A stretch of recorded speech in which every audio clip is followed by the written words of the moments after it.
What's up, fellas? Just had another thought that occurred to me. Um, this goes way back to what I was saying that I think they register us as individuals when we're born, and the fact that I explained how they take blood from us and give us you know, we're registered through a social security number or whatever the such may be, and so two odd things happened as a kid. Um, when I was very young, around the age of 5 years old, 5 or 6 years old, I believe I got in a fight or something at school, and I was sent to the principal's office and put in this nurse's room. And the lady nurse, she pulled out a wooden paddle, and I can't remember exactly if she was about to hit me or she spanked me. I think she was about to hit me, and I ran out the room. And right when I ran out the room, my mom was walking in, and my mom had a conversation with her, like, what was she doing? Fast forward about 7 or 8 years, when I go meet who's ultimately supposed to be my father, which I don't know who the hell this dude is now. This lady that was gonna spank me with the wooden paddle happened to be the sister of his wife, and I immediately recognized her. And I was looking at her like, don't you recognize me? And then I told her, hey, I know you. You don't recognize me? And she was like, nah. Immediately she said, no, I don't recognize you. And I'm like, what? You sure you don't recognize me? I told her, remember you were going to hit me with the paddleboard. I told her like it was yesterday. And she looked surprised with her deer eyes, like the lights in her eyes, the lights were in her eyes.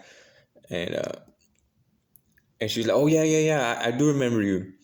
So, if you do or you don't, so how quickly you change your mind. And and like I said, I was the only one that looked like my birth father, whatever you want to call him. And I'm the only one that looks at him. I had the same last name, wouldn't, and she frequently sees them, that family, that part of the strange family, and no questions were raised. It seems kind of odd. And they didn't question nothing. Bam, moved on to the next subject. And so that was kind of weird. Another instance, I had stole some candy from a 7-Eleven on the next street over of my house. But to get back to my house, you have to hit two little corners and come through three house, like towards the back, the third house in the back. So even if I would have ran straight to my house, they wouldn't have caught me. But I wasn't dumb either, I was young, but I'm not dumb. And so I went all the way around through another block and came jumping through the houses back to my house. And the lady that came to my house was a white lady with white hair, maybe like white silver hair, and some type of color eyes. I believe they were gray eyes, maybe gray blue. And she came straight to the house, broke the window, and said, "We know you live here." And some other stuff, but I didn't come to the door. I let my brother come to the door, and he's a witness of this. And we were surprised of how the hell did she know where I lived?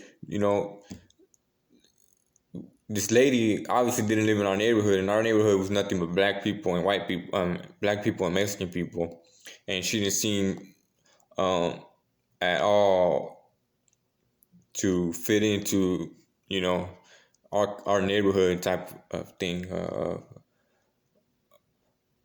our class, I would say.